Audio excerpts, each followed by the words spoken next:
बेटों, आप सभी की रीट की परीक्षा कभी भी संपन्न हो सकती है। टाइम टेबल आने वाला है।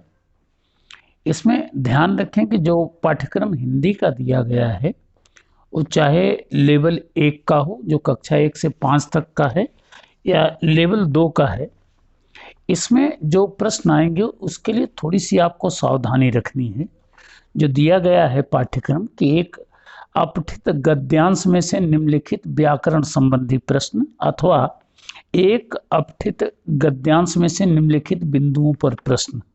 तो जो इसकी पहली इकाई दी गई है उससे क्लियर है कि ये प्रश्न जो हैं, चाहे शब्द ज्ञान हो, तत्सम, तद्भव, देशज, विदेशी शब्द, पर्यायवाची, विलोम, एकार्थी शब्द, उपसर्ग, प्रत्यय, संधि और समास, संज्ञा, सर्वनाम, विशेषण और अव्यय।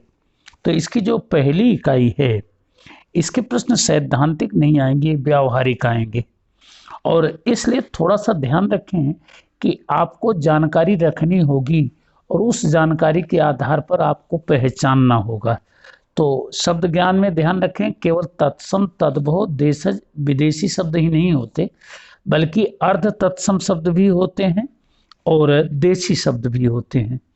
इसी प्रकार आपको प्रत्यय और उपसर्ग के संदर्भ में भी ये ध्यान रखना है कि संस्कृत में पहले प्रत्यय ही होते थे, जिसके 3 पार्ट थे, अग्र प्रत्यय, मध्य प्रत्यय और अंत्य प्रत्यय। अग्र प्रत्यय को उपसर्ग कह दिया गया और पश्च प्रत्यय को प्रत्यय कह दिया गया, ठीक है ना।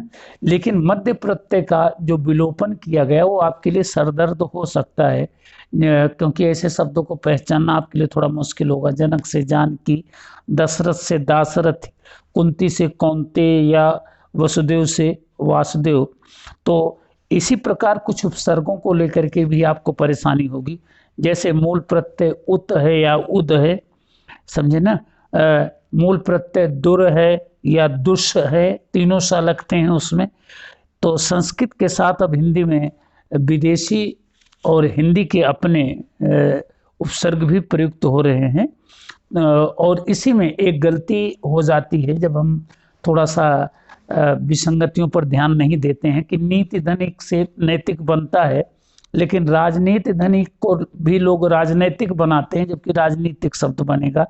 तो थोड़ी सावधानी के साथ आप तैयारी करें, केवल आपसे एक आग्रह करना था इस वीडियो में। और आप अगर मेरे इस वीडियो को लाइक करते हैं अच्छी संख्या में, तो मैं मानूंगा कि आप चाहते हैं कि ऐसे संदर्भों के छोटे छोटे वीडियो आपकी सहायता के लिए मैं प्रस्तुत करूं। तो कृपया इस वीडियो को लाइक करें, सब्सक्राइब करें, और आपकी जो अच्छी संख्या होगी तो उसके आधार पर मैं समझूंगा कि आप मुझसे अपेक्षा रखते हैं कि आपकी रीट के लिए मैं हिंदी के कुछ उपादेय वीडियो प्रस्तुत करूं। Thank you.